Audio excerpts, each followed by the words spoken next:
김진의 돌직구쇼에 오신 여러분 반갑습니다. 김진입니다. 저는 오늘도 저희 돌직구쇼 오픈 스튜디오 앞에 나왔습니다. 김성태 전 쌍방울 회장이 귀국해서 체포됐습니다. 이재명 민주당 대표와 김성태 전 회장은 서로 모른다, 잘 아는 사이 아니다 라고 이야기를 하고 있고요. 한동훈 법무부 장관은 일종의 말맞추기 아니겠냐라고 의심하고 있습니다. 그 가운데 이화영 전 경기평화부지사 관련 재판에서 한 관계자가 김성태 전 회장과 이재명 대표가 가까운 사이다라고 진술을 해서 논란이 일고 있습니다. 서로 모른다라던 이재명 대표의 발언과 다른 이야기라 논란이 되는 겁니다. 잠시 후에 이야기 나눠보겠습니다. 저는 비가 오나 눈이 오나 매일 아침 이곳에서 여러분을 기다리겠습니다.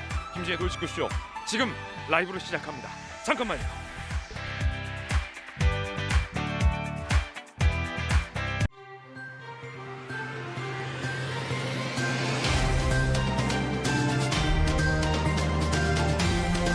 신문 읽어준 남자입니다. 이재명 대표에 대해서 검찰이 또 소환을 통보했습니다.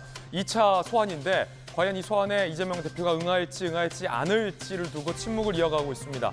민주당 내 지도부는 가지 마라 라고 기분 나쁘다라는 반응을 보이고 있는데 다른 민주당 속내는 또 다른 것 같습니다. 잠시 후에 이야기 나눠보겠습니다. 오늘 조간신문 4가지 키워드 준비되어 있습니다. 먼저 첫 번째 키워드부터 공개하겠습니다. 첫 번째 키워드는 이겁니다. 영장. 오늘 동아일보가 일면에 쓰고 있는 뉴스인데요. 영장과 관련된 뉴스 함께 보시죠. 김성태 쌍방울 전 회장에 대해서 오늘 검찰이 구속영장을 청구한다는 방침입니다. 예견됐던 일입니다. 이재명 대표 측은 검찰 출석 여부를 두고 고심 중입니다. 고심이 길어지고 있습니다. 과연 이재명 대표는 2차 소환에 응할까요? 응한다면 그때처럼 지도부가 또 가나요? 잠시 후에 이야기 나눠보죠. 이재명 대표와 김성태 전 회장은 서로 잘 모르는 사이다라고 부인을 하고 있습니다만 이화영 전 부지사 재판에서 가까운 측근이 둘은 가까운 사이인 걸로 안다라고 증언, 진술을 해서 오늘 크게 보도되고 있습니다. 잠시 후에 이야기 나눠보겠습니다. 이어서 두 번째 키워드입니다. 두 번째 키워드는 무엇일까요? 외교. 경향신문이 3면에 쓰고 있는 뉴스입니다. 외교와 관련된 뉴스 함께 보시죠. 야당은 외교 참사다라고 윤 대통령을 질타, 난타하고 있습니다. 윤 대통령 편향된 국제 인식이 문제다라는 겁니다. 결국 대통령의 발언이 논란이 된 겁니다. 아랍에미리트의 적은 이란, 우리의 적은 북한, 이 발언이 결국 화근이 된 건데 오늘 경향신문 보도는 껄끄러웠던 아랍에미리트와 이란이 경제 밀착, 작년 외교관계 복원했다. 불필요한 오해를 왜 대통령이 자초하느냐라고 비판을 하고 있습니다. 야당은 이란이 우리 적이냐라고 공세를 높이고 있고 여당에선 사실 아니냐라고 공방까지 벌이고 있습니다. 일각에서는 대통령실 참모들이 대통령에게 브리핑을 잘못한 거 아니냐라는 얘기도 나오고 있습니다. 야당에서는 어떻게 나갈 때마다 사고냐라고 비판하고 있는데 이 논란 잠시 후에 이야기 나눠보겠습니다. 이어서 다음 키워드입니다. 세 번째 키워드는 눈, 귀. 한국일보 5면 기사입니다. 눈과 귀. 나경원 전 의원은 참모들이 윤핵관이 대통령의 눈과 귀를 가렸다라고 포문을 열었습니다. 나를 해임한 것, 대통령이 그렇게 판단하게 한 것, 누군가 곡해하고 있다는 건데 그러자 대통령실에서 반박했습니다. 착각이다. 해임? 그 대통령 뜻 맞다. 라고 비서실장까지 나서서 해임된 거 맞다. 해임될 만했다. 라고 나경원 전 의원을 비판한 겁니다. 그러자 출마를 붙인 듯한 발언도 나경원 전 의원은 했습니다. 잠시 후에 이야기 나눠보겠습니다. 소위 당내에서 반 장제원 띄우기에 나경원 전 의원이 나섰다라는 분석도 있습니다. 이어서 다음 키워드입니다. 네 번째 키워드는 중국입니다. 오늘 중앙일보가 일면에 쓰고 있는 기사입니다. 함께 보시죠. 3% 경제 성장률, 중국의 고도 성장 저물고 있다. 이유는 인구 감소다. 작년 성장률 두 번째로 낮았다는 겁니다. 문화혁명 이후로. 제로 코로나 정책 탓에 경제도 침체돼 있는데 인구가 줄고 있다는 거예요. 올해는 인도가 추월할 것이다. 이런 전망도 나오고 있습니다. 그런데 이 같은 중국의 악재가 한국의 대중국 수출에도 악영향을 줄 수 있다라는 나비 효과도 있다라는 우려도 나옵니다. 지금까지 신문 읽어준 남자였습니다.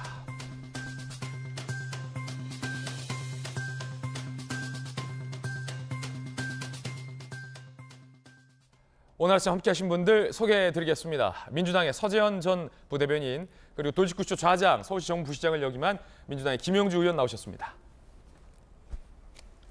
국민의힘 지도부 비대위원이자 또 법사위 스타 국회의원인 전주의 의원, 법전 들고 나온 정혁진 대표 변호사 나왔습니다. 어서 오세요.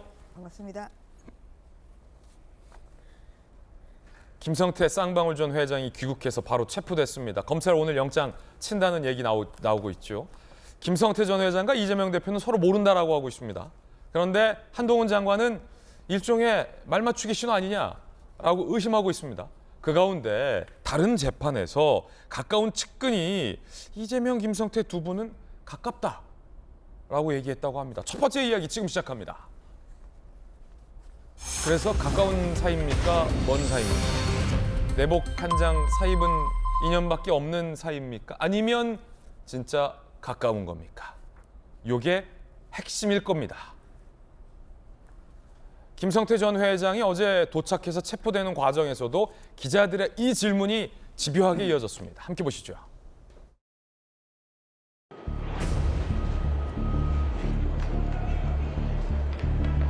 이재명 대표 본인이나 측근 누구랑도 연락한 적 없으실까요? 대북 송금 인정 확정된데 가상사건 위반 혐의 인정하시나요? 이재명 변호사님 대납한 적 없으실까요? 검찰 조사에서 어떤 점 설명하실 거예요? 성실히 조사받겠습니다.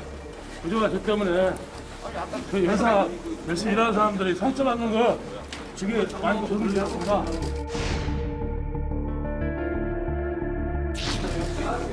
이재명 대표 측이랑은 뭐 연락 줬거나 검찰에 당신의 책임들이 쌍방울 전환 사채 중에 변호사비로 흘러 들어간 건 없었을까요?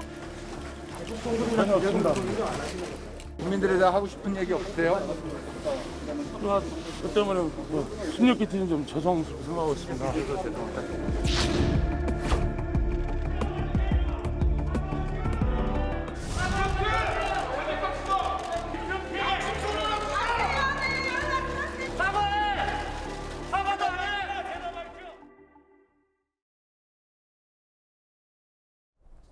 이재명 민주당 대표와 김성태 전 회장은 서로 모르는 사이, 잘 알지 않은 사이다라고 부인하고 있습니다. 그런데 핵심 관계자는 가까운 관계다라고 재판에서, 검찰 조사에서 증언을 했습니다. 어제 이화영 전 평화부지사죠, 경기도, 뇌물 혐의 공판 중 이화영 관련 재판 중에서 검찰이 쌍방울의 전 비서실장 A씨에게 김성태, 이재명, 이화영 가까운 관계 맞느냐라고 묻자 그렇다 라고 답변을 했습니다. 검찰 조사 때 나온 진술을 재판에서 한 번 더 물어본 겁니다. 가까운 사이냐? 그렇다. 이재명 대표와 김성태 가깝다는 얘기 회사에서도 많이 나왔다. A씨의 진술 조서도 공개가 됐습니다. 가까운 관계. 이재명 대표와 김성태 전 회장의 친분 정황이 담긴 녹취록을 검찰은 확보했다. 동아일보 오늘 보도하고 있습니다. 지난해 1월 지인과 나눈 대화 중 부회장 출신 B씨, 이재명 후보는 성태형하고 가깝지. 김성태군요. 이 대표가 내 사무실에도 2번이나 들렀다. 라는 부회장 출신 B씨의 대화 내용도 보도되고 있습니다. 그런데 이재명 대표와 김성태 전 회장은 서로 얼굴도 본 적 없다, 연락도 안 한 사이다라고 부인을 하고 있습니다. 들어보십시오. 제가 전에 그랬죠. 내가 2년이라면 내이 사이고 도대체 저는 김성태라는 얼굴도 본 적이 없거든요. 근데 그분이 왜 제 변호사비를 내며 받은 사람은 대체 누구냐 그럼? 그 사람 잡아가든지. 정말 황당무계해요. 이재명 대표 측이랑은 뭐 연락 줬거나 검찰에 당신의 책임들이 이재명 대표는 전혀 모르십니까? 연락한 적도 없고요. 측근들도요? 아니 모릅니다. 지금 전혀 모른다고 말씀하신 건가요? 자, 전혀 모른다와 가까운 사이다의 온도 차이는 상당합니다. 쌍방울의 전직 비서실장은 가까운 사이다라고 검찰에서도 그리고 법원에서도 이야기를 한 겁니다. 판사 출신의 전주의 의원님, 네.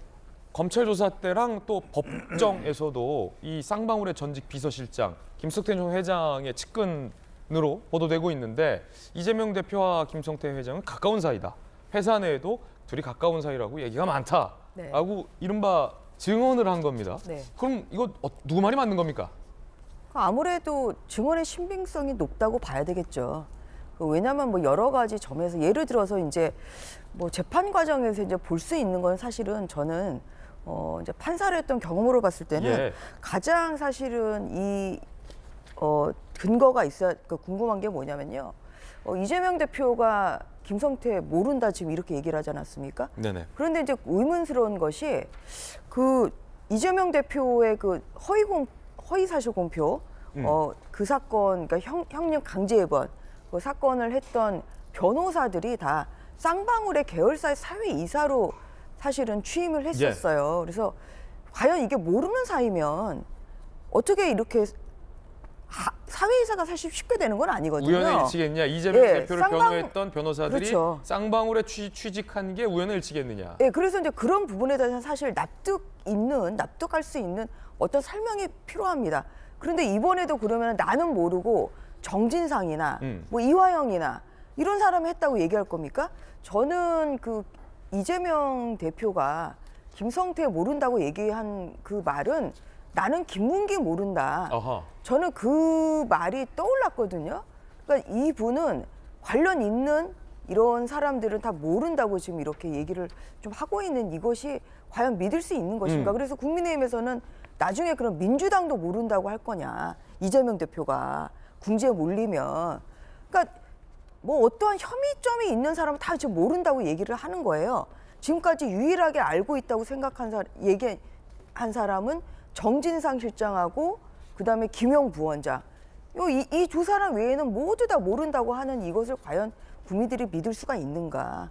예, 좀 그런 점에서 이것은 저는 어제 나왔던 그런 증언이 일리가 있는 어떤 근거 있는 데서 나왔다고 생각을 하고 있습니다. 그래서 이 부분을 또 수사를 통해서 밝혀야 되겠죠. 쌍방울의 전직 비서실장 김성태 전 회장과 가까운 측근이 이화영 평화부지사 재판에 나와서 이재명 대표와 김성태 쌍방울 전 회장은 가까운 사이다라고 증언을 했다라는 건데 이를 두고 이제 국민의힘의 전주의 의원 판사 출신께서는 법정에서 한 이 발언이 신빙성이 있을 거다라고 의견을 밝혔습니다. 자, 그렇다면 반대로 민주당의 서재현 전 부대변인 이재명 대표 김성태 전 회장은 모른다라고 하고 있잖아요. 그럼 전직 이 쌍방울 비서실장은 두 사람은 가까운 사이다. 이거 어떻게 된 겁니까?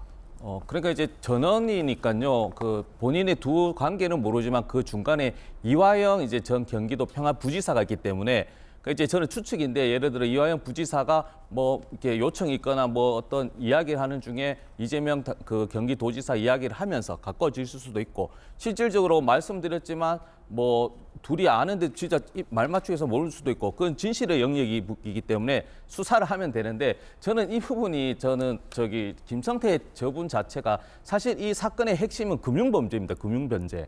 전환사채를 통해서 무자본으로 기업을 인수하고 그 전환사채를 산 사람이 주가를 띄우게 해서 그걸 이제 개미 투자자들에게 그 손해를 입힌 그 사건의 핵심이거든요. 예. 그래서 이 전환사채, 물론 전환사채도 회사 자금을 빌리기 위한 그 하나의 편법이 아니라 적법한 절차입니다. 회사채를 빌렸을 때 10%인데 전환사채가 뭐 0%지만 주가가 오를 때는 어쨌든 그런 부분이 있기 때문에 저는 김성태 회장의 그 범죄 행위에 대한 수사를 하되 그 이재명 당대표의 일각의 의혹 제기하는 변호사 대납 그 부분의 핵심 증거 그 변호사비를 대납 받았다면 초과 변호사들에게 수사가 이미 진행됐었을 텐데 추가 보완 수사를 해서 돈을 실제적으로 받은 증거를 찾아내셔야 되고 그 두 분의 관계가 알고 모르고는 사실 크게 영향은 없다고 생각합니다.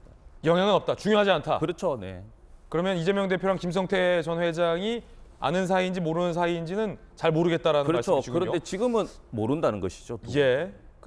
근데 이재명 대표가 모른다고 하는데 서재현 부대변인께서는 진짜 아는지 모르는 사이인지는 누구 말도 믿을 수 없다. 현재는. 그렇죠. 왜냐하면 말씀드리지만 어허. 범죄자기도 하고 예. 그리고 또 국민의힘이든 뭐 누가 범죄자를 말씀이세요? 김성태 김성태 회장 회장, 범죄자이고 그리고 범죄자 입장에서는 지금 현재는 누구든 왜냐하면 또 누구 말도 믿을 수 범죄자들끼리도 그러니까요. 그러니까 계속 말씀하시니까 그게 대해서도 그게 중요하지 않다라는 말씀을 드리는 겁니다. 예. 그 말은즉슨 이제 이재명 대표가 아는 사이일 수도 있다. 모르는 사이일 수도 있다.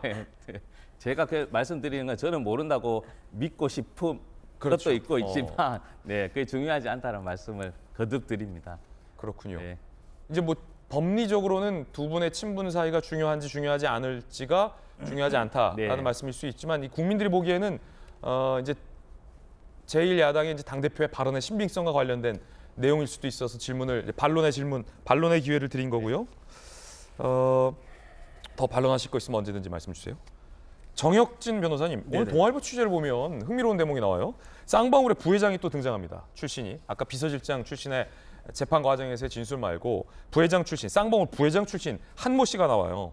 근데 그 녹취록이 지난해 1월에 이재명 후보는 성태형하고 가깝지. 이 대표가 내 사무실에도 2번이나 들렸다. 지인과 나눈 녹취록이 나오는데 물론 저는 이게 이재명 대표와 김성태 회장의 친분 관계다.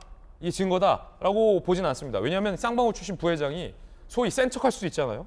왜냐하면 이재명 대표가 대권 주자고 워낙 또 사회적인 영향력이 있기 때문에 센 척하는 걸 수도 있잖아요. 아, 이재명 대표랑 성태형은 가깝지. 이 대표가 우리 사무실에 2번이나 들렸어. 이게 그 친분을 나타내는 증거는 안 될 것 같은데 어떻게 보세요? 증거 될 것 같은데요. 지금 센 척할 수도 있잖아요, 이 부회장이. 아니 그래도 어쨌든 이야기가 되어 있고 그게 예. 녹취가 되어 있으니까 일단 중요한 거는 이재명 대표하고 김성태 회장이 서로 모른다라고 하니까 일단은 두 사람은 모르는 거예요. 근데 이제 곰곰이 생각을 갖다가 해보면 이 대표하고 김 회장은 제가 생각해 봤을 때 법적으로 서로 모르는 게 좋아요. 지금 상황에서는 서로 아는 게 서로에게 아무런 도움이 안 되거든요. 그러니까 가까이 하기엔 그냥 멀리 있는 게 훨씬 더 좋은데 네네. 그런데 이상하다라고 생각하는 건 예컨대 제가 김영주 의원님, 전주혜 의원님, 서재현 의원님 다 잘 안단 말이에요. 네. 친하고. 그다음에 이제 김진 앵커도 이제 세 분하고 다 잘 알고 친해요. 예. 그런데 우리 둘은 서로 모른다라고 하는 거야. 그런 게 이게 상식적으로 말이 되는가? 일단 그런 생각이 들고요. 그다음에 제가 이제 변호사 일을 쭉 해 보니까 피는 확실히 물보다 진한데 피보다 더 진한 게 있어요. 그게 돈이거든요. 돈이다. 그런데 쌍방울하고 경기도는 돈으로 너무너무 밀접하게 얽혀져 있어요. 대표적으로 남북교류 행사할 때 뭐 수억 원이 들어간 걸 다 쌍방울이 됐죠. 그다음에 이제 그 경기도의 부지사가 법인카드 계속 쓰고 다녔죠. 그다음에 이제 또 이재명 대표의 측근들이 사회이사 했죠. 그러니까 그렇다라고 하면 제가 봤을 때는 그 이재명 대표 입장에서는 김문기 처장은 몰라도 김성태 회장은 알아야 될 그런 사이인 것 같은데 어쨌든 지금 두 사람이 계속 서로 모른다라고 이렇게 주장을 갖다가 하니까 그런데 진실은 이재명 대표도 그런 말씀 하셨던 것 같은데 드러나게 마련이에요. 예. 언제까지 이렇게 숨길 수 있는 게 아니거든요. 그런데 지금 조금 전에 이야기한 것처럼 뭐 다른 그 언론을 갖다가 보니까 그 김 회장의 뭐 비서실장도 비슷한 이야기를 했다라고 하고 그 다음에 이제 그 쌍방울의 부회장도 저런 이야기를 한 게 녹취록에 남아 있고 그 다음에 그때 그 쌍방울 관계자나 주변에 있는 사람들이 뭐 이런저런 이야기가 딱 나오게 되면 정말로 가까웠는지 가까우지 않았는지 그런 부분들에 대해서는 명확하게 드러나지 않을까 하는 게 제 그 개인적인 추측입니다. 그렇군요. 이재명 대표는 내이 한벌 사입은 2년밖에 쌍방울과는 없다라고 부인을 하고 있습니다. 한동훈 장관의 이에 대해서 김성태 전 회장과 이재명 대표의 일종의 뭐 말맞추기 신호다라는 이야기를 한 바도 있습니다. 그런데 이제 김영주 의원님, 네. 앞서 이 비서실장 전직 쌍방울 비서실장은 일종의 서재현 부대변인 얘기대로 이 전원일 수도 있는 거고 네. 가깝대, 네. 그렇죠? 그리고 쌍방울 부회장은 본인이 이제 센 척하기 위해서 이 대표가 우리 집에 우리 내 사무실에 2번이나 들리고. 그 영화에도 뭐 그런 거 나오잖아요. 내가 너그 서장이랑 밥도 먹고 어제 사우나도 가고 뭐 그런 센 척일 수도 있다. 네. 이럴 가능성이 있기 때문에 사실은 검찰 입장에서는 모른다고 하는 사람을 가깝다라고 주장하기 위해서는 정말로 이거 말고 더 확실한 증거를 확보해야 되는 건 아닙니까? 네, 그렇습니다. 그러니까 제가 보기에는 저도 추측입니다만은 대통령 선거 전까지는 매우 가까웠던 사이고 가까운 척을 했겠죠. 뭐 대통령이 될 수도 있는 사람이고 대통령이 떨어지고 난 다음에 지금 현재는 멀어져야만 하는 사람, 그런 관계, 몰라야만 하는 사람. 추측입니다만. 그런 상태인데 문제의 핵심은 이런 거잖아요. 법무부민 M이라는 곳이 있어요. 이태영 변호사가 대표 변호사. 그쪽에 있는 변호사들이 줄줄이 왜 쌍방울에 가 있나. 그리고 이재명 대표 해경군 김씨 사건부터 해서 이재명 대표의 변호를 맡았던 측근들이 다 쌍방울 계열사에 가 있냐. 그 부분에 대해서 해명이 돼야 된다. 해명이 돼야죠. 어떻게 그러면 이재명 대표는 모른 척 할 수 있느냐 하는 부분. 물론 서로 간에 모를 수는 있습니다만 실제적으로 그 문제가 핵심이죠. 이화영 의원의 역할이 없을 수도 있어요. 그 부분은. 왜냐하면 법률적 관계, 해경군 김씨로부터 바로 이태영 변호사가 결합하면서 줄줄이 엮어져서 쌍방울 갔고 또 전환사채가 발행돼서 인수한 곳이 비비안이잖아요. 비비안. 왜 이태영이 비비안에 갔냐. 이재명 대표 뭐 해경군 김씨 사건 답탔던 변호사가 네. 왜 쌍방울 자회사 비비안으로 갔냐. 예, 전환사채로 사들인 데가 비비안이잖아요. 예. 그리고 이태영 변호사 그 돈을 받았다는 의혹이 있잖아요. 의혹이죠. 예, 의혹입니다. 예. 그렇다면 그 문제의 핵심을 풀어줘야죠. 그러면 해경군 김씨 사건을 그러면 이재명 대표가 몰랐다고 말할 수 있냐? 이 부분일 겁니다. 그렇기 때문에 이게 검찰로서는 조금 더 자신감을 갖고 막연하게 아까 비서 얘기는 그럴 수 있어요. 카더라니까. 카더라다. 대선 전에는 다 이재명하고 가깝다. 예. 혹은 뭐 대선 전에는 다 윤석열 멀다 한 사람은 지금은 뭐라 그랬습니까? 나 윤석열하고 가깝다 그러겠죠. 왜 비비안이 대선 이재명 테마주로 떴느냐. 실제 그랬거든요. 그런 부분이 규명돼야 될 겁니다. 자, 그럼 서재원 부대변인께 다시 한번 또 네. 발언의 기회를 드려야 될 것 같은데 아는 사이냐 모르는 사이냐는 문제는 잠시 접어두고 김영주 의원 말씀하신 이재명 대표 김혜경 씨 사건을 변호했던 이재명 대표 김혜경 씨의 해경군 김씨. 해경군 김씨 사건의 변호인들이 왜 쌍방울로 이렇게 자리를 옮겼느냐.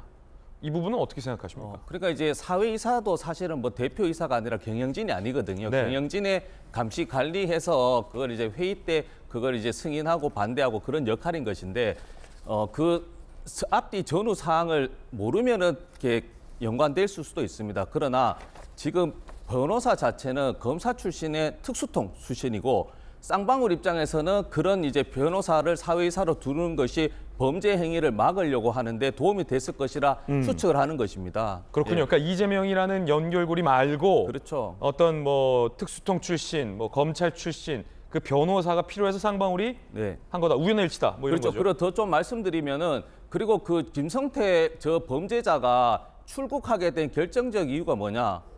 검사들이 그 이제 압수수색 전에 그 정보를 주면서 출국해버린 것이거든요. 예. 그리고 검사들이 본인이 또 다시 잡아온 겁니다.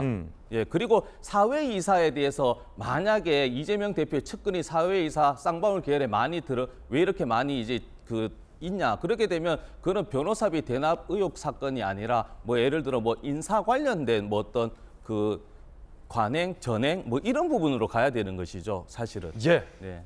자, 서재원 전 부대변인의 강력한 반론 전해드리고 있습니다. 이재명 대표와 엮지 마라. 그리고 이건 만약에 문제가 있더라도 변호사비 대납이 아니라 인사, 뭐 관례, 뭐 이런 문제다. 아니 문제를 삼으려고 하면 한다면 그렇게 반론인데 그럼 전주혜 의원님은 어떻게 보십니까?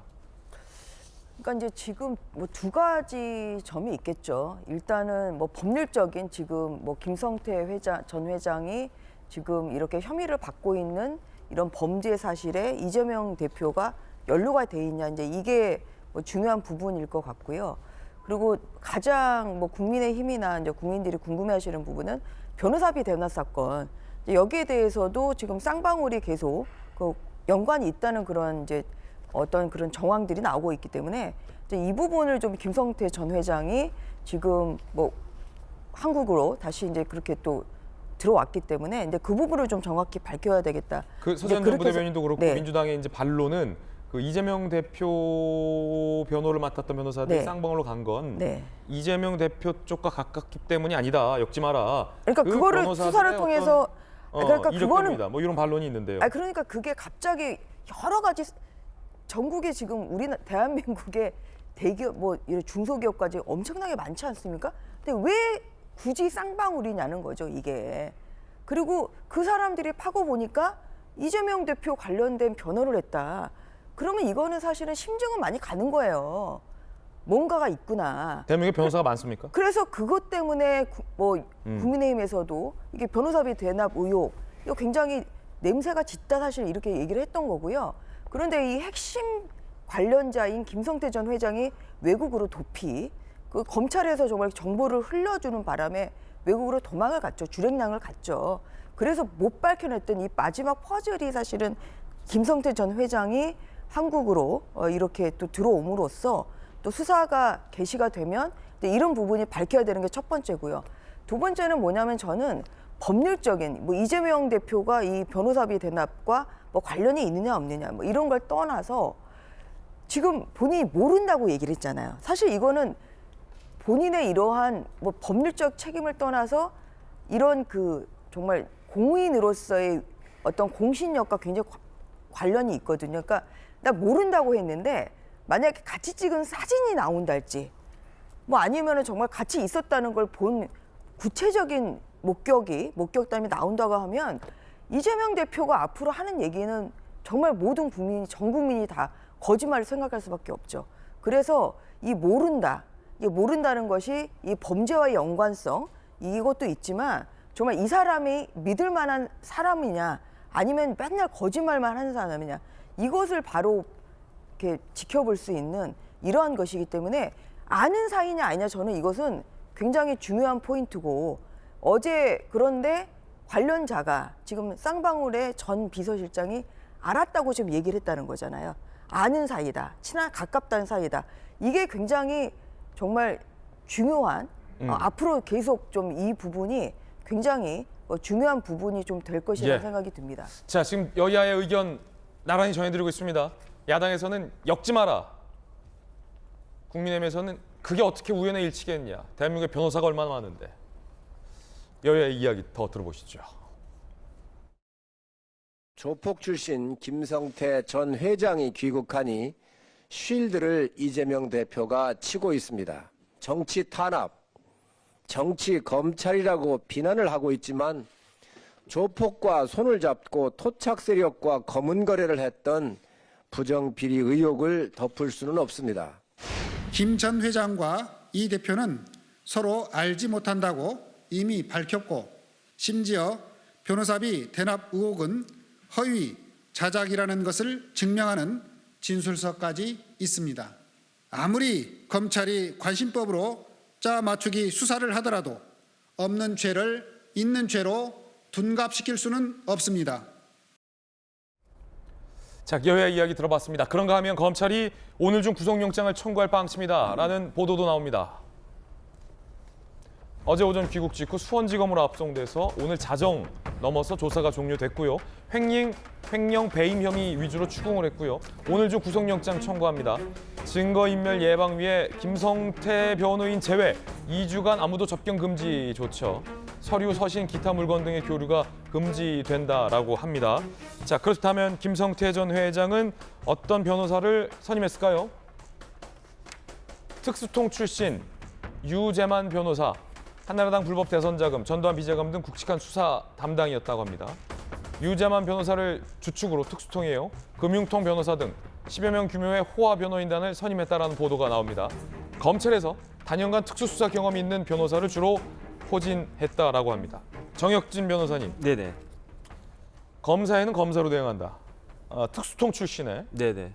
검찰 출신의 호화 변호인단을 선임했다. 이런 보도가 나오는데 네. 그럼 뭐 치열한 어떤 법리 다툼이 될 것 같아요. 어떻게 보십니까? 일단은 특수 수사를 많이 해본 검사님들, 검사 출신 변호사님들이 아무래도 검찰에 어떻게 돌아가는지 그런 부분들을 잘 알 테니까 그러니까 일부러 그다음에 또 유재만 변호사님 굉장히 유명하셨던 분이었거든요. 수사 아주 잘하시는 분으로. 근데 또 그 김성태 회장하고는 그 동양 출신인 것 같아요. 그래서 혹시 이전부터 어떤 관계가 있었던 것은 아닌가 뭐 그런 생각이 들 수도 있고 그다음 뭐 호화 변호인단 여러 명 그 선임했다라고 했는데 제가 보니까 다 같은 로펌에 소속되어 있는 그런 변호사님들이에요. 아, 그렇습니까? 네네. 근데 물론 그 로펌에다가 뭐 상당히 많은 비용을 지불을 했겠죠. 그래서 쭉 보니까 최근에 그 개업한 변호사들, 검사 하다가 특수부장 하다가 최근에 개업한 변호사들부터 유재만 부장님 같은 경우는 그 개업한 지가 거의 한 15년, 20년 됐거든요. 그러니까 그렇게 라인업을 쭉 짜가지고 일단 대응을 하려고 하는 것 같습니다. 그렇군요. 자, 오늘 중에 구속영장 청구한다고 하니까 좀 지켜봐야 될 것 같습니다. 이번엔 저희가 준비한 두 번째 이야기로 이어지는데요. 이재명 대표는 검찰로부터 두 번째 소환 통보를 받았습니다. 가느냐 마느냐, 그것이 문제입니다. 2차 소환 기록 6쪽의 진술서를 본인 페이스북에 공개를 했습니다. 일단 한동훈 법무부 장관이 어제 법사위에서 제3자 뇌물죄에 대해서 아주 상세히 설명을 했습니다.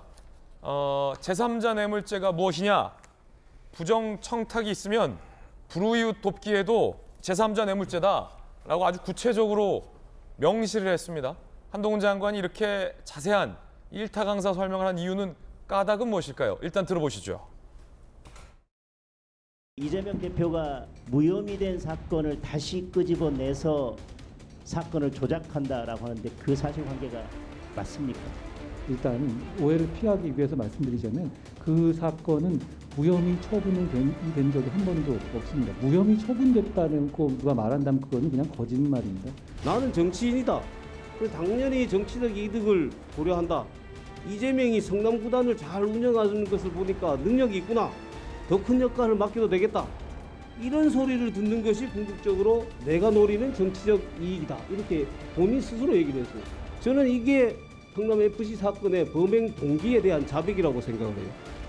장관님은 어떻게 생각하시는가요? 제3자 뇌물죄의 법리는 논쟁의 대상은 아니고요. 확립된 법입니다. 아주 오래전부터. 그러니까 이게 부정한 청탁과 결부되어 있으면 그 돈을 받은 곳이 불이웃 돕기 단체라 하더라도 제3자 뇌물죄는 성립되는 겁니다. 한동훈 장관이 이재명 대표를 겨냥해서 처음에 강하게 비판했습니다. 성남FC 사건 무혐의 처분된 적 없다. 누군가라는 표현을 했어요. 누군가가 이걸 무혐의 처분됐다고 얘기한다면 그건 거짓말이다. 그건 이재명 대표를 시사한 말이죠.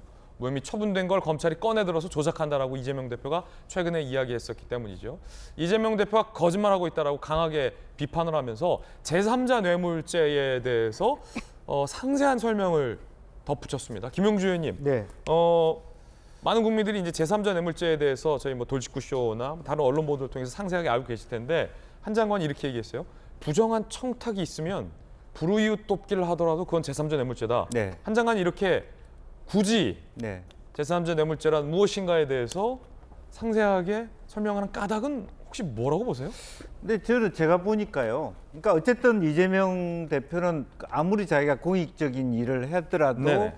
그것은 부정한 청탁에 의해서 한 것이기 때문에 제3자 뇌물죄에 해당하는 케이스이다. 그런 얘기를 할 것 같아요. 법리에는 뭐 논란의 여지가 없다 뭐 이런 네. 표현도 했어요. 근데 이제 제가 더 깊이 들어갔을 때 논쟁을 할 수 있는 거는 그럼 무엇이 부정한 청탁인가? 실제로 그러면 지역자치단체장으로 오랫동안 16년, 20년 동안 묵혀있는 병원 부지를 풀어서 다른 기업을 유치하는 게 부정한 청탁이냐? 이렇게 이재명 대표는 얘기할 거예요. 그 문제가. 그러니까 정당한 청탁이냐 부정한 청탁이냐가 사실은 관련이 있는 거고 무엇을 도와준 건 그다음 문제였다. 어허. 저는 그렇게 보여져요. 예. 그렇다면 그러한 정당한 청탁조차도 할 수 없다. 다 부정한 청탁이라고만 한다면 어느 지자체장이 적극적인 지역 활동을 할 수 있느냐. 아, 청탁이란 무엇이냐? 예. 그래서 정당한 청탁은 무엇이고 부정한 청탁. 다만 그래서 뭐냐 하면 여기서는 절차가 중요하게 되고 누가 먼저 들어오라고 얘기했느냐. 어떤 조건으로 했느냐. 그런 것이 굉장히 치열한 법리 논쟁이 될 거라고 봅니다. 김영주 의원님은 또 서울시 부시장을 하셨기 때문에 네. 사실은 뭐 서울시가 나서서 이 지역 개발을 해달라고 어떤 기업에다 얘기할 수 있습니다. 그래서 그걸 다 부정한 청탁이라고 얘기할 수 있느냐라고 하는 부분. 향후의 법적 논쟁도 이 부분이 될 것이다. 네네네. 자, 그렇다면 뭐 마이클 샌델 하버드 교수가 정의란 무엇이냐라는 책을 썼듯이 이번에는 이제 부정한 청탁이란 무엇이냐의 논란 관련된 내용을 오늘 동아일보가 보도하고 있는데 청탁 관련된 정진산 유동규가 역할을 나눠서 이 청탁을 관리했다라는 의혹을 오늘 동아일보가 상세히 보도하고 있습니다. 함께 보시죠.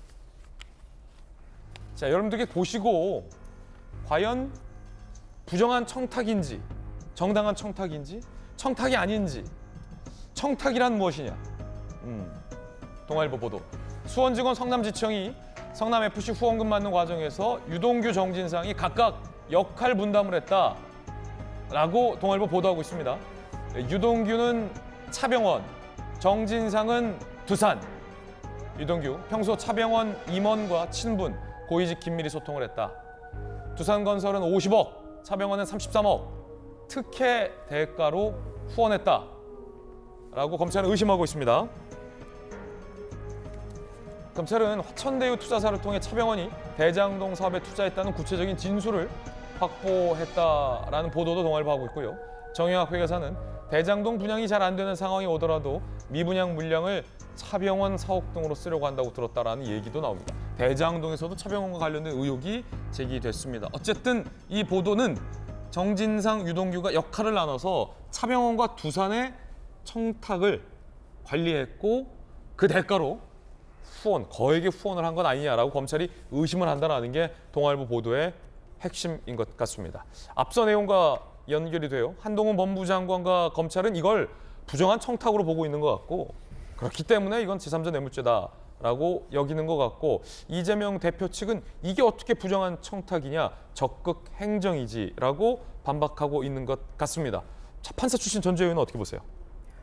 한동훈 장관이 핵심을 잘 설명을 한 것 같습니다. 부정한 청탁이 사실은 굉장히 중요하죠. 핵심적인 거죠. 왜냐하면은 부정한 청탁을 쉽게 말하면 봐주세요. 이거거든요. 예. 정당한 청탁과의 이제 차이는 제발 봐주세요. 이게 부정한 청탁이거든요. 그러면은 두산건설은 왜 부정한 청탁이냐. 이미 관련자가 지금 2명이 기소가 돼서 성남지원에서 재판을 받고 있는데요. 그 공소장을 보면 이런 거죠. 왜냐, 그 전에 두산건설에서 계속 이 업무용으로 용도 변경해달라. 한 4번 정도를 성남시에 신청을 했는데 부지를? 다 퇴짜를 맞은 거예요. 예. 왜냐하면 이게 그 업무 시설로 해주면 이게 막대한 차익이 있기 때문에 그 자체가 사실은 굉장히 봐줬다 이런 특혜 시비가 날 수가 있거든요. 그래서 이거를 그래서 이것을 계속 4번을 퇴짜를 맞다가 이재명 시장이 취임하고 나서 됐단 말입니다. 그것만 된 게 아니라 용적률도 상향이 됐어요. 그래서 저는 법률가적인 포인트에서 보면 이게 처음 이런 용도 변경 신청을 한 게 아니에요. 이전 시장 시절에는 다 퇴짜를 맞았던 거예요. 그런데 이재명 시장 되고 나서 됐단 말입니다. 그리고 난 다음에 이 대가로 결국은 50억을 성남FC에 결국 후원하잖아요. 이게 바로 부정한 청탁이고 이게 바로 대가성입니다. 그렇기 때문에 이것이 바로 제3자 뇌물이 저는 이거는 100% 이거는 성립한다고 보고 있고요. 이재명 대표는 저는 하는 말을 들으면 어떨 때는 나는 모른다 또 이렇게 모르쇠로 하잖아요. 정진상이 알고 왜 그 수사받다가 지난주에 그 성남지청 가서 수사받다가 뭐 이런 관련 문건을 하니까 내가 이거 정진상이 그랬다는 거냐 처음 보는 것처럼 깜짝 놀라는 그런 반응을 보였다는 건데 그럼 나는 모르는데 또 정진상이 한 거다 이렇게 얘기를 하는 건지 아니면 이러한 구조는 이거는 맞는데 이것이 이제 부정한 청탁이 아니라고 얘기를 하는 건지 좀 그 부분 내가 청탁을 받았지만 부정한 청탁이 아니라고 하는 건지 아니면 나는 전혀 모르고 정진상했다는 건지 사실 그 부분이 지금 분명하지가 않아요. 그래서 그 부분을 정말 공당의 당대표로서 앞으로 재판에 임할 때는 그 부분에 어떠한 입장을 가지는지 좀 정확히 밝혀주면 좋을 것 같습니다. 이게 부정한 청탁이다라는 게 이제 또 여당 전주의 의원님의 의견이시고 그럼 또 서재현 부대변인. 그게 계속 그 사건이라기보다는 모든 것을 이재명 대표를 이제 잡아넣겠다는 관점에서 보면 이제 전주의 의원님 말씀처럼 이야기하는 게 맞아요.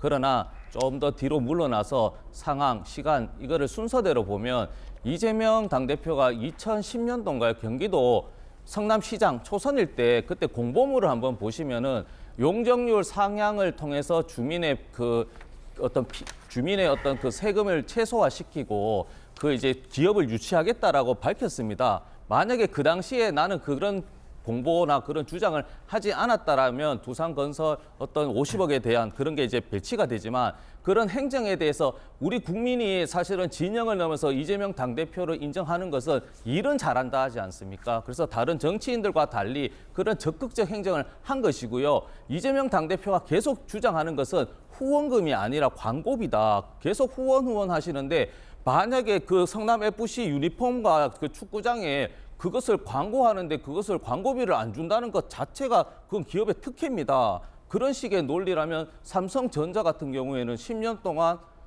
언론의 광고비를 1조 이상을 한 거예요. 그럼 이게 다 삼성전자가 기업 언론에 후원했다 하진 않거든요. 그건 적법한 절차와 사용의 대가로 대한 광고비가 3년에 50억이고 제가 누누이 밝히지만 대구FC도 지금 또 대구은행이 메인 스폰서로 매년 연간 15억씩 메인 스폰서로 투자, 광고를 합니다. 네, 그래서 후원금이 아니다라는 말씀을 좀 명확하게 드립니다. 예. 제가 하나만 더 말씀을 드리면 예. 아까 광고비 얘기하셨는데 뭐냐면요.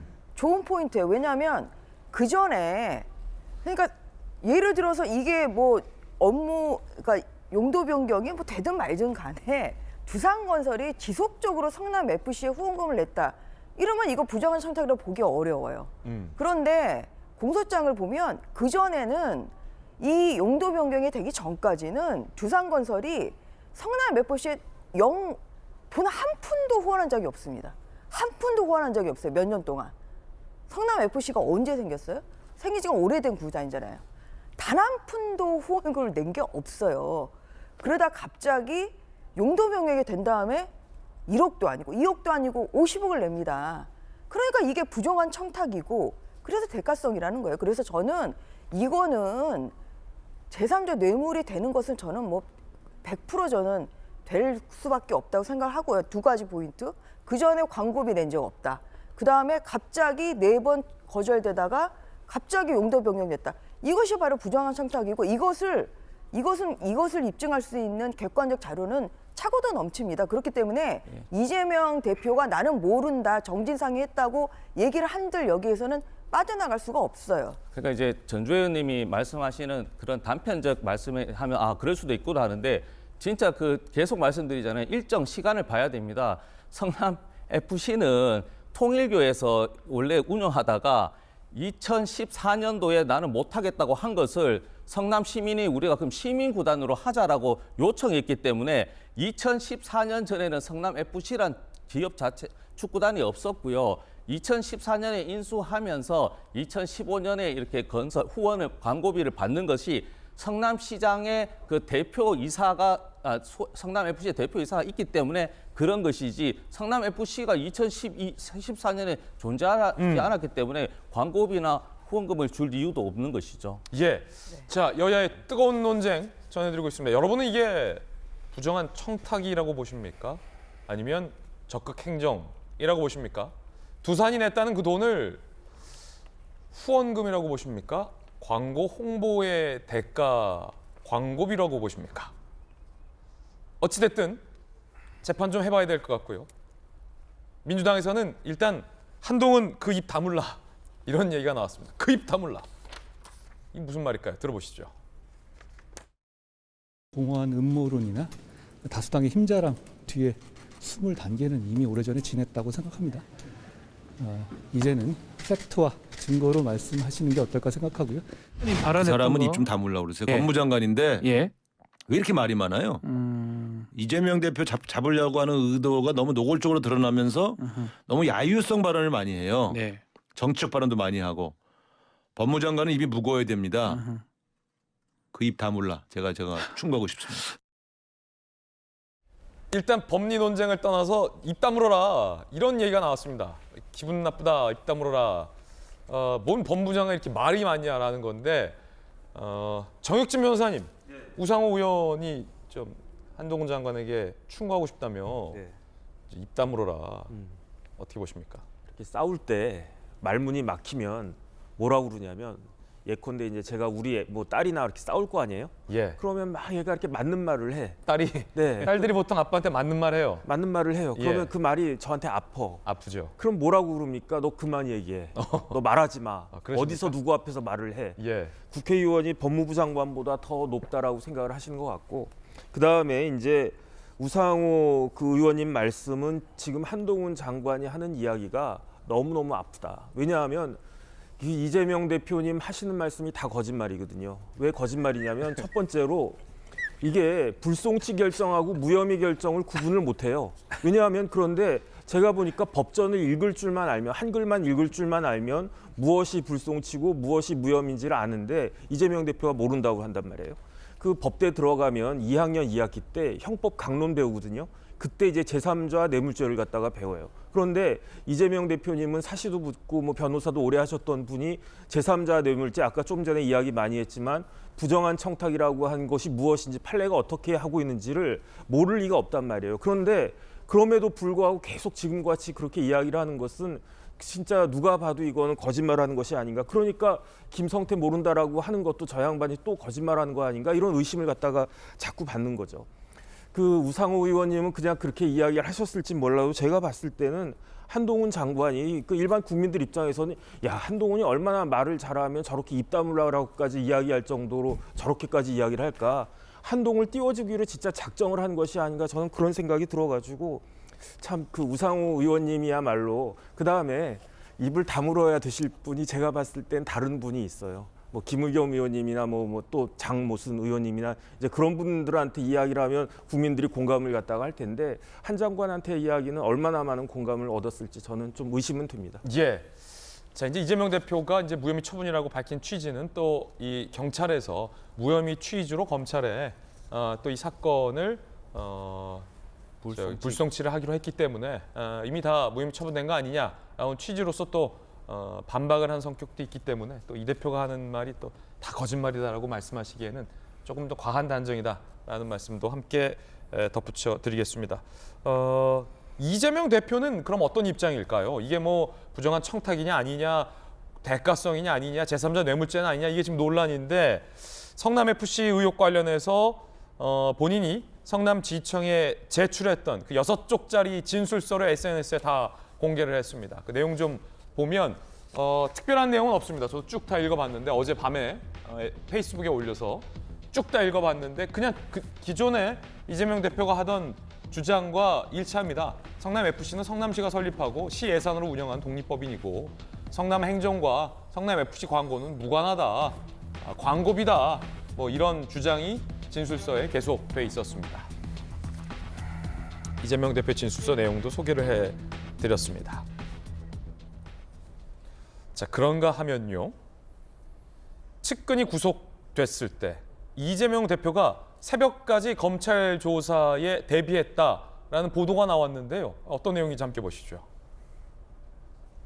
지난해 말로 거슬러 올라갑니다. 조선일보 등 보도에 따르면 정진상, 김용 구속 전후로 검찰의 소환을 가정해 관련자들과 새벽까지 사전 연습, 모의 연습을 했다라는 보도가 나왔습니다. 정진상 등에게 직접 김만배와 관계를 물으며 과거 10여 년 행적을 복귀했다라는 내용도 보도되고 있습니다. 정진상 구속 후엔 변호사들과 같은 작업을 반복했다라는 얘기가 나오고 있습니다. 천하람 변호사님 나오셨는데, 네. 천하람 변호사님, 근데 또 이 보도가 약간 좀 뭐랄까요? 당연히 뭐 할 수 있죠. 대비는 네. 해야 하는데 뭐 이거 했다고 초조했냐 이렇게 지금 하고 있어서 기사가 조금 뭔가 좀 건너뛴 느낌도 있긴 합니다만, 당연히 좀 대비해야 되는 거 아니에요? 아니, 당연하죠. 예. 저라도 뭐 대비할 거고요. 저걸 예. 가지고 뭐라고 할 일은 전혀 아닙니다. 그래서 대비 열심히 하셨으니까 조사 받으시러 가면 된다 말씀드리고 싶어요. 뭐 예. 전혀 피할 일이 없다. 지금 이제 이재명 대표 얘기에 따르면은 아무 문제 없다는 거 아니겠습니까, 대장동? 오히려 본인의 뭐 최대 치적이다, 단군 이래 뭐 최고의 어떤 뭐 환수 사업이다, 이런 얘기 하시는데, 그렇다라고 한다면은 뭐 얼마든지 가셔가지고 편하게 얘기하실 수 있지 않을까 싶습니다. 그래 뭐 연습은 하실 수가 있을 텐데, 근데 또 지난번에 성남 FC 때도 보면 들어가기 전에는 막 엄청 거창하게 내가 예. 검찰 뭐 거의 무슨 한 수 가르쳐주고 오겠다 이런 느낌으로 들어가셨는데 또 막상 가셔가지고는 또 선택적 진술 거부를 하셨단 말이에요. 모여가지고 진술 거부하는 연습을 하신 건 아닐 텐데 이번에는 조금 시원시원하게 말씀해 주셨으면 좋겠다 말씀드립니다. 예, 과연 이번에는 이재명 대표가 소환에 응할지 여부도 논란입니다. 이재명 대표는 아직까지 답을 아끼고 있는데 검찰 쪽 기류부터 좀 살펴볼게요. 질문지를 작성하면서 검찰은 지금 소환 조사에 준비 중이다. 이재명 대표도 검찰도 열심히 준비하고 있어요. 이틀간 조사할, 강도 높게 조사할 가능성도 나오고 있답니다. 검찰 쪽 기류 한번 보시죠. 자, 연합뉴스 보도 등에 따르면 서울중앙지검이 대장동 위례 의혹 관련 조사 받으라 소환 통보했죠. 이재명 대표에게 질문지를 작성하는 등 조사 대비에 박차. 이건 역시 검찰이 이재명 가두려고 저렇게 만발의 준비를 한다라고 또 매도하기에는 좀 당연히 뭐 양쪽 다 준비해야 되는 겁니다. 이건 당연한 거예요. 당연한 이야기. 배고프면 밥 먹는다. 이런 얘기. 그런데 이재명 대표 대장동 위례 의혹 성남시장 시절 대선 후보 약 11년을 수사선상에 올렸다. 인생의 한 굉장히 굵직한 11년 수사선상에 올렸다. 검찰이 이재명 대표 조사는 최소 이틀이 필요하다라는 입장도 일각에서 나오고 있다라고 합니다. 그러면 지금 검찰에서는 이틀간 뭐 조사할 수 있다 벼르고 있는데 이 대표 소환에 응할까요? 이 대표의 직접 답변 한번 들어보시죠. 쪼개기 소환에 응하지 않을 거라고 하셨는데 출석 여부 결정하셨을까요? 좀 조금만 이렇게 타주세요. 저번처럼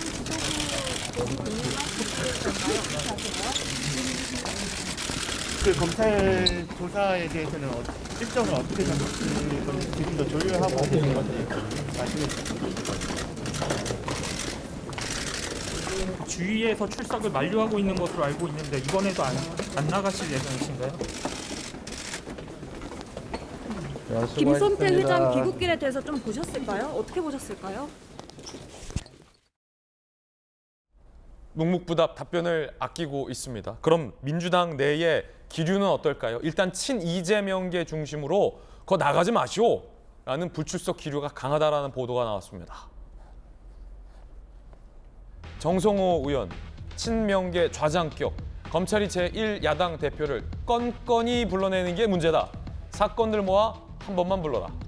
장경태 최고위원, 검찰 출석 여부와 상관없이 피의 사실 공표할 것이다. 성남지청 다녀와선 극구 반대했어야 한다고 생각한다. 나가지 마라. 라는 기류들을 나타내고 있습니다. 그런데 비이재명계 의원들 사이에서는 기류가 좀 다른 것 같습니다.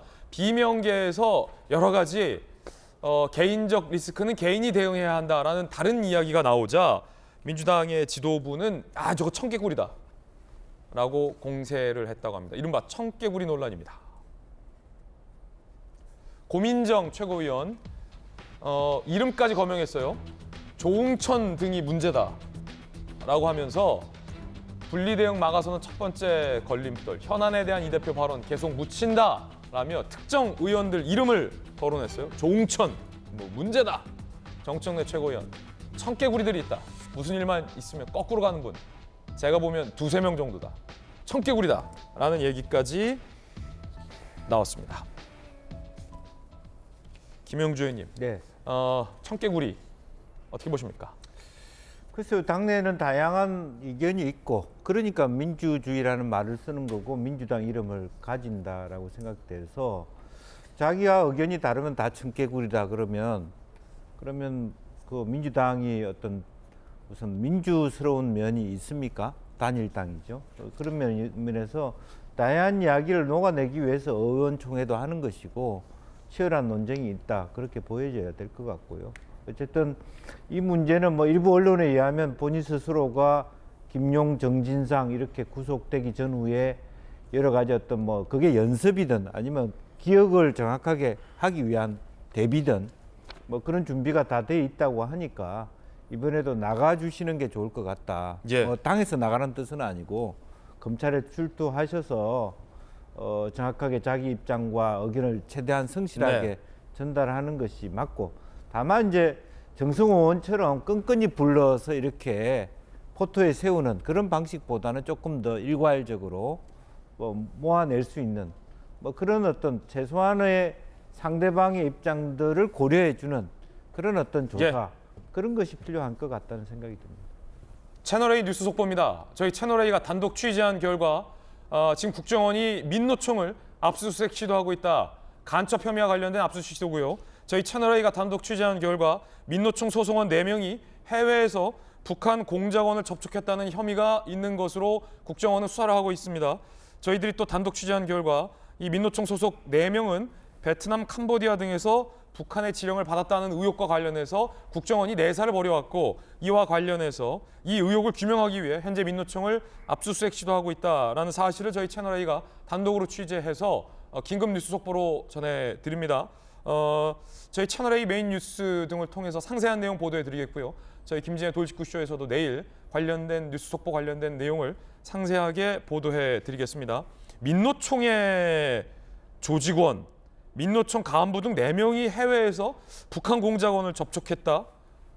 그렇다면 민노총이 벌여왔던 수많은 반정부 시위 같은 것들이 북한의 지령과 과연 무관한가라는 의문이 또 드는 대목입니다. 아직까지는 국정원의 혐의 단계이기 때문에 이걸 사실로서 단정할 수도 없다는 말씀 드리겠지만 국정원이 굉장히 오랜 시간 수사를 벌여왔고 해외에서 북한 공작원을 접촉했다라는 일종의 물증을 확보한 것으로 보이는 대목도 있기 때문에 상세한 내용은 저희 오늘 채널A의 메인 뉴스와 또 내일 저희 김진의 돌직구쇼에서 상세하게 보도해드리겠습니다. 저희 채널A의 단독 취재 내용 뉴스 속보로 전해드렸습니다. 감사하고요. 다시 내용을 돌아오면 이재명 대표가 나가느냐 안 나가느냐를 두고 당내에 일종의 이견이 있다. 이른바 비명계의 주장에 대해서 저 청개구리들이다. 고민정 최고위원은 특히 이제 조응천 의원의 이름을 거론하며 그게 문제다라고도 비판을 가하고 있는 대목인데요. 그러자 이상민 의원 그리고 김종민 의원은 다른 의견을 용납하지 않는 게 독재다. 청개구리다. 독재다. 들어보시죠. 우리끼리 싸우는 거는 이적행위다. 지금 엄중한 시기거든요. 진짜 엄중한 시기인데 적이 몰려오는데 침 뱉고 꼬집고 안 보이는 데서 발로 차고 좀 그런 거 줄여야 됩니다. 이게 결국은 우리 모두를 망치는 일이잖아요. 그 서로 다른 의견을 용납하지 않는다. 그 독재로 가자는 거예요. 자기 마음에 안 들거나 자기의 의견 다 단독이라고 그리고. 이게 기본적으로 독재의 길입니다. 이재명 대표에 대한 비판, 이것을 내부 총질로 보는 것은 지나친 반응이다. 그런 시각이 자칫하다 보면 오해를 불러 나올 수 있다라고 생각됩니다. 한쪽에서는 청개구리다. 청개구리다. 개구리? 깨구리? 개구리죠. 청개구리다. 한쪽에서는 독재냐 논란입니다. 두 분 한번 의견 들어볼게요. 먼저 서지현 부대.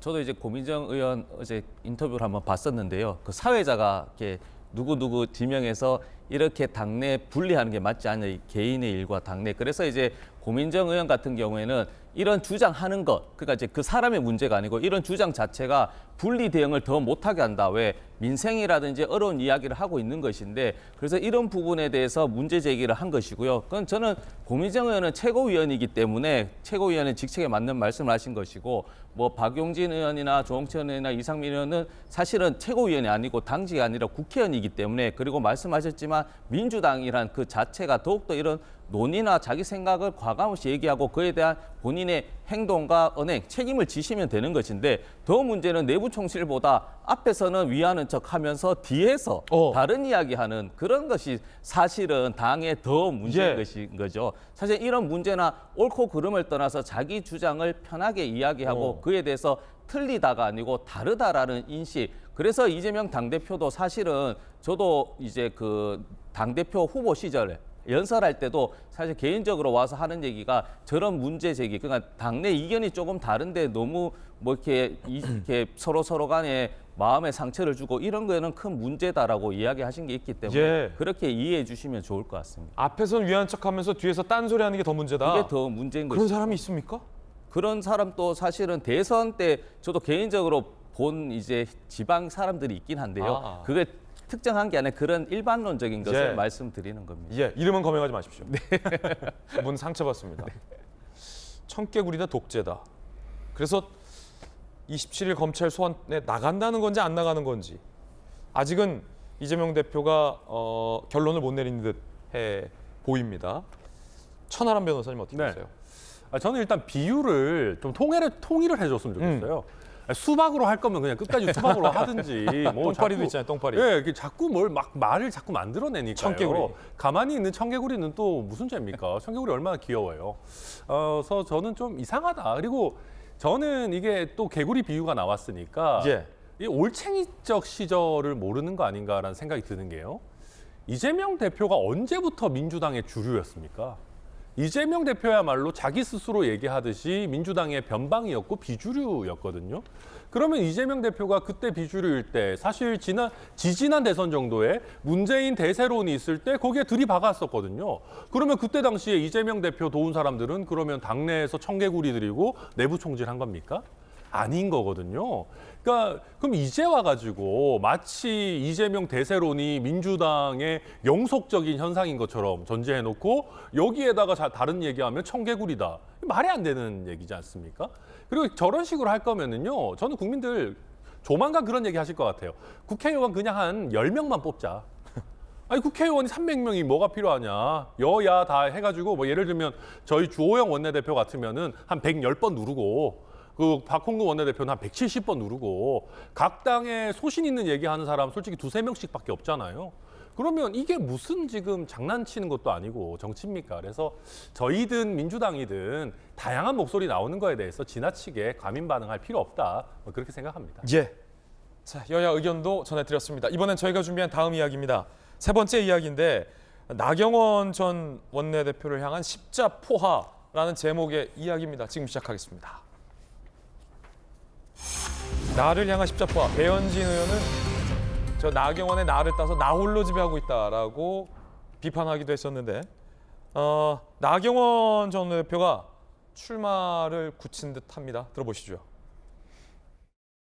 지금 이제 마음의 결심은 거의 서가고 있습니다. 국민과 대통령을 이간하지 않고 국민의 마음과 뜻을 대통령에게 잘 전달하는 것이 당대표의 가장 큰 덕목 아닐까 이런 생각을 하면서 앞으로 총선 승리에 제가 어떤 자리에서 어떤 역할을 할 수 있는지에 대한 그런 고민을 하고 있습니다. 대통령의 해임이 대통령의 본의가 아니라 이렇게 말씀하셨는데 다소 이 정보가 왜곡되거나 그런 경우가 왕왕 있지 않나 말씀이 포함되어 있다 이렇게 생각을 하시면 될 것 같습니다. 나경원 전 원내대표는 철저히 대통령과 대통령 주변의 그룹을 분리하고 있습니다. 그러니까 친윤계를 비판하고 있습니다. 윤핵관들을 비판하면서 대통령이 본인을 해임한 것과 관련돼서도 주변 이른바 윤핵관 내지 참모들이 곡해해서 대통령이 나를 해임하게 했다. 대통령의 본의가 아니다라고 주장을 하고 있습니다. 그런데 이게 일이 커졌습니다. 대통령실이 나섰습니다. 김대기 비서실장이 나서서 아니다. 해임 대통령이 생각하고 판단한 거다라고 반박을 했습니다. 이 일이 커져버렸어요. 대통령의 정확한 진상 파악에 따른 결정이다. 진상 파악됐다는 거예요? 그간의 처신 이런 표현도 나왔어요. 나 원내대표, 나 전 의원의 그간의 처신 대통령께서 어떻게 생각할지는 본인이 잘할 것이다. 굉장히 감정 섞인 격한 입장문을 김대기 실장이 냈어요. 청와대 고위관계자는 대통령실 고위관계자는 나경원 전 의원의 저 글은 대통령에 대한 모독이다라는 얘기까지 나오고 있습니다.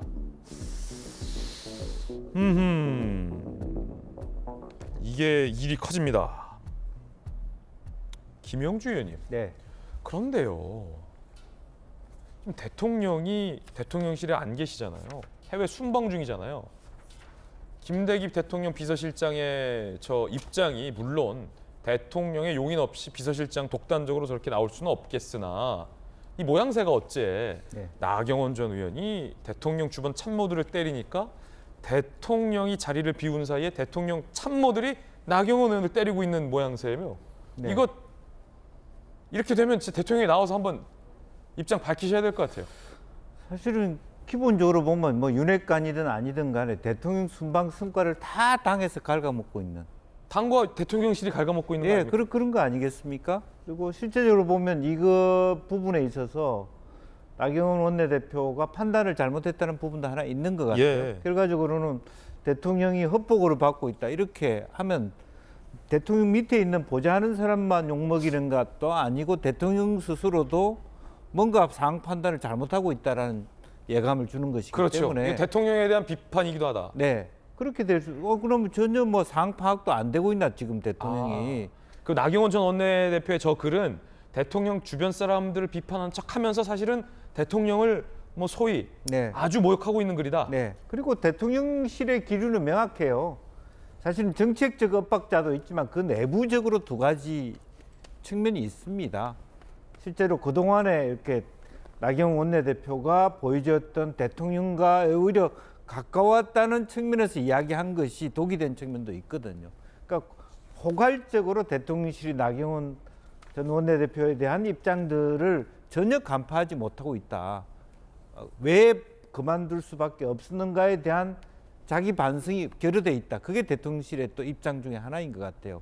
그런 생각에 한편에 대통령 마음도 있는 것 같고 이제 그런 면에서 지금 의외로 저는 그 나경원 원내대표가 큰 실수를 했다. 예를 들면 그 깨끗이 물러선다. 대통령 뜻을 알겠다. 그것으로 끝내야 될 것을 뭐 밑에 사람들 때문에 내가 이렇게 됐다라는 것 자체가 잘못 간 스텝이고 어찌됐든 간에 또 윤핵관이라고 하는 장재현 의원이 나경원 의원을 사실은 비윤으로 몰아치고 있는 거잖아요. 사실은 그런 것 자체도 대통령실 입장에서는 관리해야 될 요소들을 넓히고 있는 부분이 만에 하나 정말 당원들이 나경원 후보를 당대표로 만들었을 때는 윤핵관이든 대통령 입지가 어떻게 되겠습니까? 이제 그런 면에서 전반적으로 이렇게 보좌를 잘못하고 있고 대통령의 스트레스 지수를 높이는 행위다. 그렇게 봅니다. 대통령실의 대응이 지금 논란인데 사실 천하람 의원님 그 대통령실에서 해임을 했잖아요. 사직도 수용이 아니라 해임을 한 건 매우 큰 강수여서 이제 나경원 의원 입장에서는 이게 뭐 대통령의 본의겠냐? 나는 반윤이 아니다라는 항변하는 과정에서 이제 뭐 대통령 참모들을 비판한 차원인데 사실 통상적으로는 대통령실에서는 그래 뭐 이 사람 말도 맞고 저 사람 말도 맞고 싸우지 마세요. 뭐 이런 스탠스를 보통은 취해왔잖아요. 청와대에서. 근데 이제 비서실장 명의로 진상 파악 그간의 처신 굉장히 강도 높은 입장을 냈어요. 뭐라고 보십니까? 지금 대통령실 메시지의 강약 조절이 저는 좀 안 되고 있다고 봅니다. 저는 나경원 의원 잘못한 부분 분명히 있다고 봐요. 방금 저는 김영주 의원님 지적해 주신 것처럼 나경원 전 의원이 이번에 제가 그 애당초에 자리를 받지 말았어야 되는데 생각이 짧았다거나 아니면 자리를 받았었어도 제가 빨리 어쩌면 결정을 하고 처신을 더 잘했었어야 되는데 대통령께 어떤 이렇게 짐을 지어드린 것 같아서 죄송하다. 제가 담담하게 이거 받아들이겠다라고 했다면 지지율도 올라갔을 거라고 봅니다. 오히려 훨씬 그럼 저희 당원들도 그래 나경원 전 의원 확실히 큰 정치인이네 했을 텐데 여기서 이제 조금 애매하게 친윤 반윤핵관 스탠스를 잡으려고 가다 보니까 이게 약간 엇박자가 나온 거예요. 게다가 지금 대통령실에서 나왔는데 근데 저는 여기서 대통령실에서도 이거 해임은 대통령의 본의가 맞다라는 정도로 끝을 내야 되는데 본인의 처신 뭐 잘 알 것이다. 대통령을 모욕하는 것이다. 이렇게 가면 문제가 뭐냐면 나경원 의원의 잘못보다 대통령실의 어떤 대응이 너무 세 보여요. 그러면 오히려 저희 당원들도 나경원 의원도 처신도 좀 문제이긴 문제인데 저렇게까지 할 일인가? 라는 식의 이 인식들을 봤거든요. 그런 것들을 봤을 때 저는 지금 대통령실이 특히나 대통령께서 순방 중이신데 이 이슈를 너무 과하게 키우고 있다. 그런 생각이 듭니다. 자, 다양한 이야기들 나오고 있는 상황이에요. 여당 기류는 어떨까요? 국민의힘 기류입니다. 정진석 비대위원장, 대통령과 자신을 결부시켜 스토리 만들어 나가는 거 바람직하지 않다. 나경원 의원에 대한 비판, 홍준표 대구시장, 칭얼대는 모습이 딱하다. 이미지 정치는 박근혜로 끝, 자중해라. 김기현 의원, 대통령 진정 돕겠다면 외교 순방 중에는 자제하라. 라는 비판들 나오고 있습니다. 그리고 국민의힘 초선 의원 48인이 나경원 규탄 성명서를 발표했습니다. 왜곡된 주장으로 대통령을 모욕했다. 대한민국에서 추방해야 할 정치적 사기행위다. 대통령이 사과하라. 굉장히 격앙된 초선 의원들의 입장도 현재 나오고 있는 것 같은데요. 김영주 의원님, 네. 나 원내대표가 잘못한 부분도 분명히 있다. 뭐 다른 지적 나오고 있는데 뭐 초선 의원들의 성명서를 보면 뭐 정치적 사기 행위, 당장 대통령에 대한 모욕을 사과하라라고 했는데 그 일반적인 국민들이 볼 때 정치적 사기를 나경원이 쳤나? 뭐 대통령을 대놓고 저렇게 막 모욕을 했나? 약간 의아한 대목도 좀 있거든요. 네. 초선들이 보인 그러니까 바는 초선들이 어떻습니까? 너무 세죠, 발언치고는. 그러니까 자기 당의 사선 의원, 선배 의원에 대한 좀 검도를 넘어서고 있다라고 하는 부분이고요. 그렇다면 국민들이 밖에서 보고 어떻게 보겠습니까? 저 당은 그야말로 아사리판이다. 이게 계열도 없고 선후배 인정도 없고 또 하도 당내에서 시킬 사람이 없다 보니까 결국에는 밖에 있는 사람 불러다가 대통령 시키고 저런 다음 뒤에 실제 뭐 지금 대통령이 시키려고 하는 말하자면 새로운 당의 대표도 마땅하게 스스로도 만족하지 못하면서 다른 사람에 내치는 그런 분위기 자체가 당을 공고히 하고 정말 윤 정부의 성공을 지지할 수 견인해 갈 수 있는 당으로 인정해 줄 것이냐 그런 것도 좀 봐야 될 것 같아요. 그래서 저는 너무 현재 올해 뭐 민주당도 마찬가지입니다만 정당이 민주화라는 이름으로 너무 지나치게 내부 건의를 부정하는 것도 문제가 크다. 저는 그렇게 봅니다. 예. 자, 그럼 이 대목에서 여론조사 몇 가지 오늘 나와 있는데요. 설명을 해드리겠습니다. 저와 함께 대형 미디어홀로 가서 여론조사 짚어드리겠습니다. 함께 이동하시죠. 앞서 국민의힘 전당대회 주자들을 상대로 한 여러 여론조사가 있었는데 크게 두 가지가 있었어요. 나경원 의원이 앞섰던 여론조사가 있었고 김기현 의원이 앞섰던 여론조사가 있었습니다. 서로 본인에게 유리한 조사가 맞다. 상대 여론조사는 왜곡됐다라는 주장도 있었는데 그 가운데 새롭게 실시된 여론조사입니다. 폴리뉴스, 에브리뉴스가 의뢰하고 에브리 CNR이 실시한 여론조사 결과인데 국민의힘 당대표 후보 지지도 결과 어떻게 나오는지 함께 보시죠. 김기현 의원이 29.2% 그리고 나경원 전 의원이 23.5%입니다. 오차 범위 내에 김기현, 나경원 두 분이 경합을 벌이고 있는 수치가 나온 겁니다. 그리고 안철수 의원도 22.6%의 지지를 받았습니다. 나머지는 뭐 이와 같습니다. 유승민 9.0, 황교안 6.2 등등. 자, 그렇다면 여론조사, 또 다른 여론조사, 더 나아간 여론조사 한번 보겠습니다. 이렇게 보시죠. 역시 같은 기관에서 실시한 여론조사인데 이번 국민의힘 전당대회에는 새로운 규정이 하나 생겼죠. 결선 투표. 즉 가장 표를 많이 받는 두 후보만 따로 다시 대결을 하는 겁니다. 일종의 가상 대결 여론조사 결과가 발표됐습니다. 여당 지지층을 대상으로 한 가상 대결인데 김기현, 나경원의 결선 투표 결과 김기현 의원이 46.5%, 나경원 전 의원이 39.0%의 결과를 받을 것이다라는 가상 대결 결과가 나왔고요. 김기현, 안철수는 흥미롭게도 안철수 의원이 48.4%, 김기현 의원이 42.8%를 받을 것이다라는 가상 대결 결과도 나와 있습니다. 김영주 의원님, 이 여론조사가 실시하는 의미하는 게 어떤 겁니까? 글쎄 어쨌든 그 나경원 후보가 되더라도 될 가능성이 많지 않다. 그리고 실제적으로 보면 나경원, 안철수의 후보 단일화의 가능성 그 두 개가 합쳤을 때 김기현을 이길 수 있는가가 국민의힘 지지층의 관심이 아닐까. 세 사람이 김기현, 나경원, 안철수가 끝까지 가서는 김기현 후보가 대표가 될 가능성이 요걸 많기 보면 때문에 만약에 나경원 후보가 결선 투표에 못 오르고 탈락했을 때 나경원 의원의 지지층이 상당수가 지금 안철수 후보 쪽으로 상당히 유입되는 듯한 그런 결과가 나오더니 굉장히 독특한 현상인데 이건 왜 그런 그렇다고 보세요? 현상이 있을 수 있죠. 그러니까 어쨌든 국민의힘의 당원들 중에 대통령을 지지하든 안 하든 가장 지금 마음속에 끌어온 것이 왜 김기현이냐라는 거죠. 김기현이 확실하게 우리의 대표로서 마음에 들지 않기 때문에 저런 현상이 생기는 거거든요. 김기현이 아니라면 나경원인데 나경원도 잘 못할 것 같고 차라리 안철수 이렇게 마음이 돈다고 보고 있고요. 지금은 소위 윤핵관들이 안철수 의원에 대한 공격을 하지는 않지 않습니까? 예. 만약에 관점인 나경원 의원이 드롭을 하게 되고 안철수가 대안일 때는 이제 각을 세워서 안철수를 공격할 겁니다. 결과적으로는 이 판은 김기현이 저는 가져간다고 보고 결과적으로는 다만 거기에 대한 부담이 굉장히 커졌을 때 나경원과 안철수가 어떻게 대응하느냐가 뭐 적지만 단일화 이후에 어떤 결선 투표로 가는 아주 잘 짜여진 프레임 속에서의 어떤 반 김기현 연대는 기사회생할 가능성이 일부 있긴 하지만 여전히 이 판은 김기현 위주로 가고 있다 예. 이렇게 봐야 될 것 같습니다. 그렇군요. 이게 친윤이냐 친윤이 아니냐 예, 묘한 구도도 보여지는데 김기현 의원은 이준석 때문에 대선 질 뻔했다라고 이야기를 했습니다. 그러자 이준석 전 대표는 뭐라고 얘기했을까요? 이 전 대표는 대선 과정에서 사고를 쳤다. 넉넉히 이길 수 있는 걸 완전히 질 뻔했다. 이준석 전 대표는 데이터 무시, 민심 무시, 현실 무시다.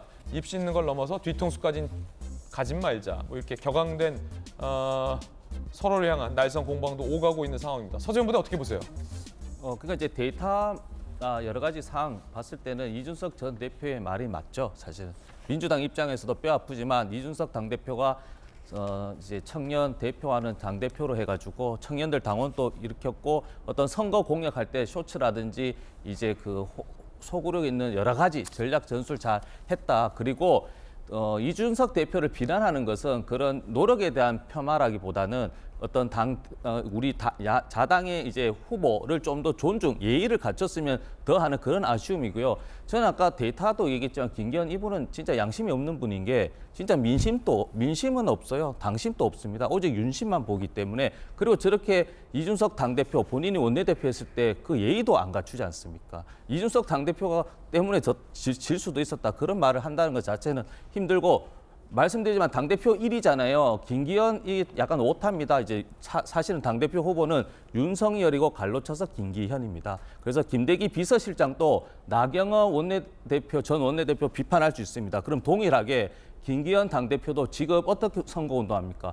윤심은 나에게 있다. 이렇게 얘기합니다. 그러면 김대기 비서실장도 윤석열의 대통령의 뜻은 김기현에게 있지 않다라고 얘기하거나 있다라고 얘기해야 되는데 그것은 언급 없거든요. 그러면 사실은 이게 국민의힘 당이 아닌 것이죠. 그래서 정말 저는 이게 당이 이 정도까지 이렇게 여당인데도 망가질 수 있냐 하는 거에 대해서 개인적으로 충격이 굉장히 심합니다. 저는.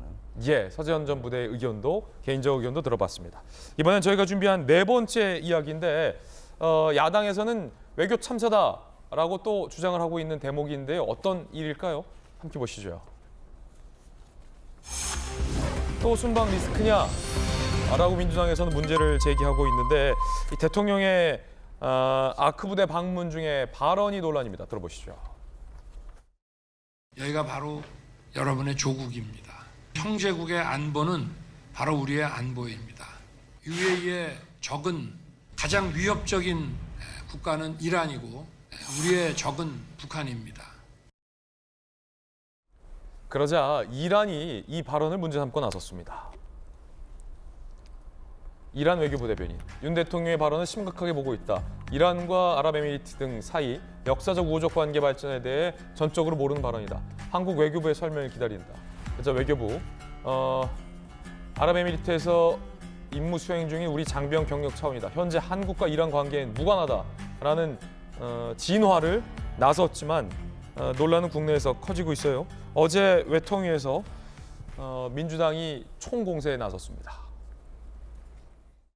저는 이 얘기를 듣고 깜짝 놀랐는데요.